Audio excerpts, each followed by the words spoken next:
نهائيات كأس إفريقيا لأقل من 17 سنة، المغرب 2025. مشوار بطل إفريقيا المنتخب المغربي. مرحلة دور المجموعات، المغرب انتصر على أوغندا ب5 أهداف ل0. المغرب تعادل أمام زامبيا ب0 لمثله. المغرب انتصر على تنزانيا ب3 أهداف ل0. مرحلة دور الربع النهائي، المغرب انتصر على جنوب إفريقيا ب3 أهداف لهدف.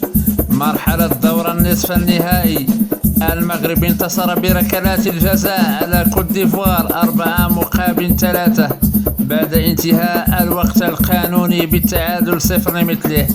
مباراة النهاية، المغرب انتصر على مالي بركلات الجزاء 4-2 بعد انتهاء الوقت القانوني بالتعادل 0 لمثله.